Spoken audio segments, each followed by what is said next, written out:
We've had a lot of big games, but I think this one, absolutely qualifies. It qualifies for both teams. This is a quad one opportunity for us. Obviously, Texas is a household name in the world of intercollegiate athletics. You know, everything they do in Texas is big, and they do it pretty well. I think, as a team, this Texas team has probably got the best collection of perimeter players that we've played. There are about six guys: Pope, Johnson, Mark, Kaluma, Weaver, and Larry. Those six perimeter guys together, I think, are the best group, most talented group that we've played.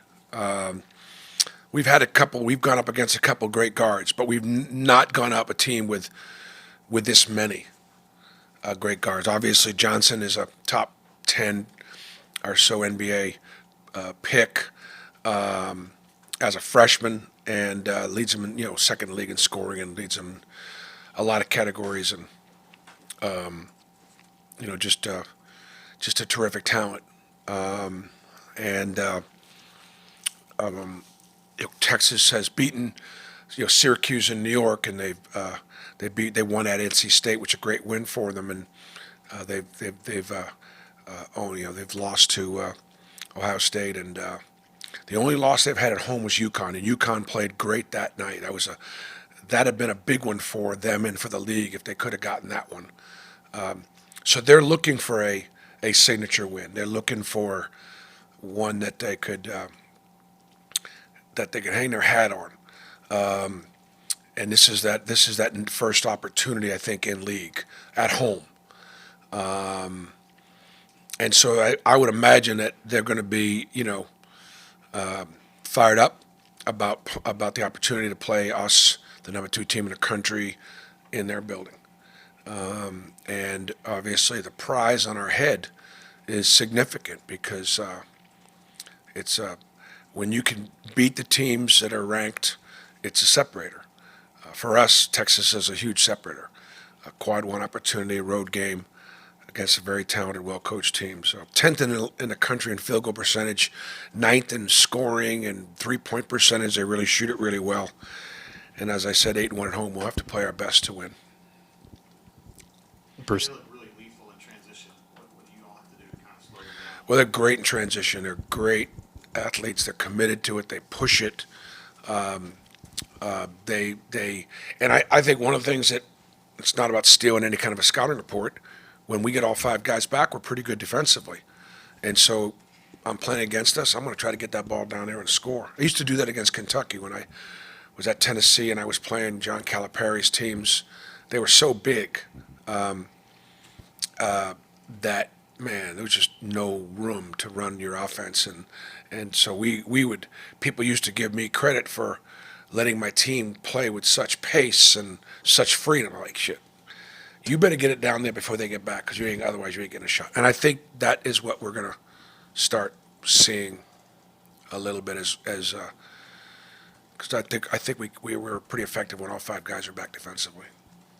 Versus you guys this first week, 2 road games, only 1 full day of prep for each team. How much of a luxury in this situation is your coaching staff? The fact, you talked in Maui about those short scouts that they're able to do, obviously a little more time now, but how much do you lean on those guys, and how effective have they been this season for you? Well, my staff they do a great job, and we break things down. As I said it before, but I don't mind talking about it again.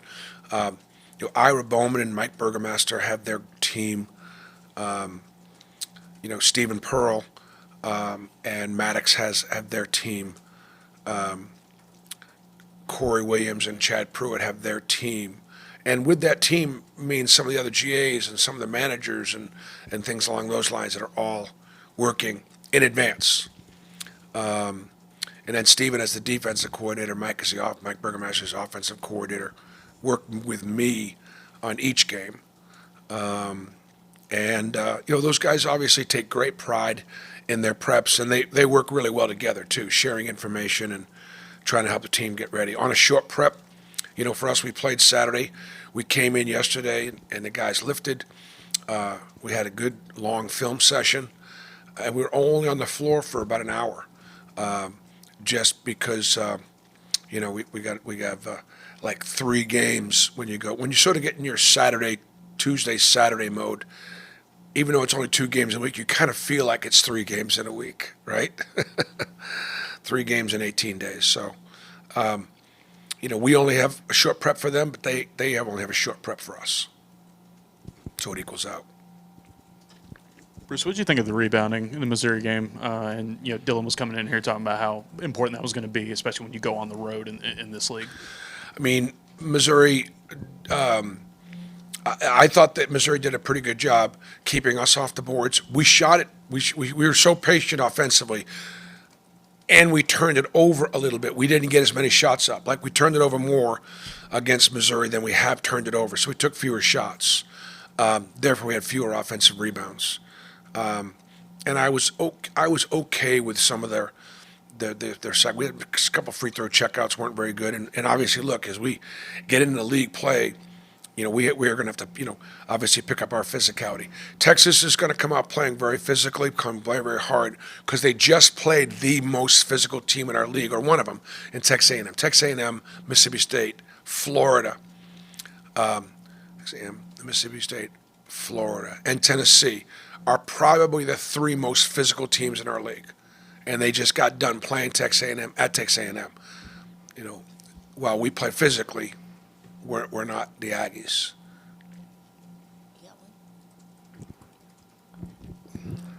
Bruce, you talked about the talent of Texas, their guards and wings.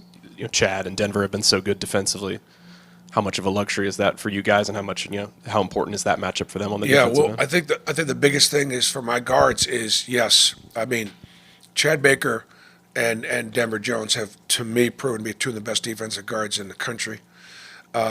Miles has improved tremendously and is really committed to getting better, as is Tahad and Jakai, and Chris Moore always does a really good job. So clearly I've challenged my guards and Cheney, and Janai, my perimeter guys, to understand the challenges that we're going to be facing against this roster. These guys can all get their own.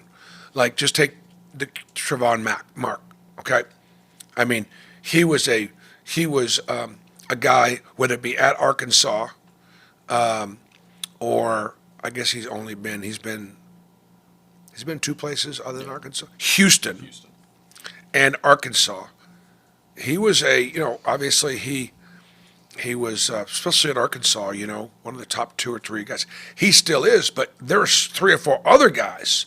He's 4th or 5th on the team in shots attempted. That tells you how talented they are. When that kid's 4th or 5th on the team in shots attempted. You talked about transition defense, transition offense. I know is something you've been wanting to see better. Like, without giving anything away, just what do you want to see better from your guys? Just want to run the floor better and take advantage of our creating turnovers and doing doing a good job of taking advantage of an opponent's, because very few teams are great at transition defense. So that's why I'd like to be a better transitional offensive team. PP, is there anything you take from that true road game at Duke that you can think back on to sort of going into your next true road game? I think this is going to even be more of a road game, because at Duke there were, place only holds 8.5 or something like that, and we had at least 1,000 people in the building. And so at Duke, we absolutely could hear the crowd. We got off to a great start, which I think is important on the road.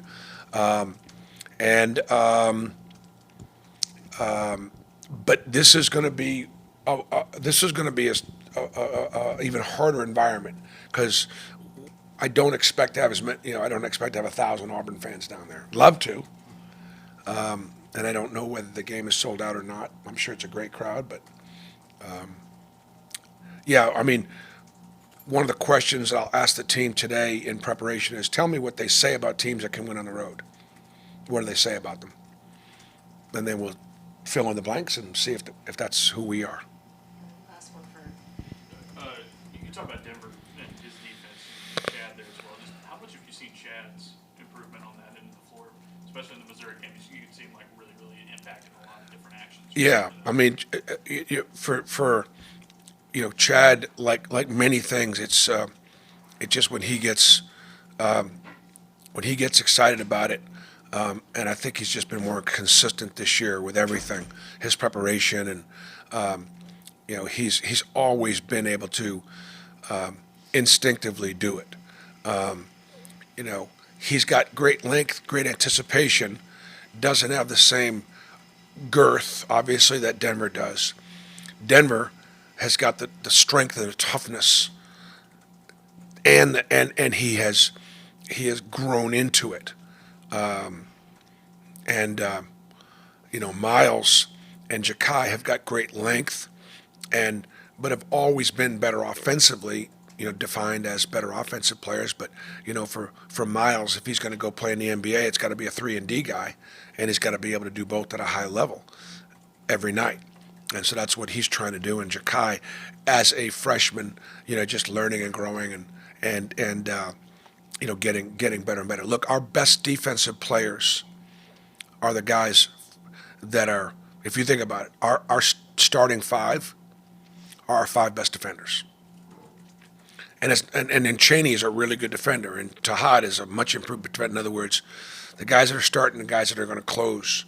And so my job as a coach is to try to reward that. Some of them also have to be terrific offensive players. Chennai's our best player, but all those guys are committed to the defensive end. Okay.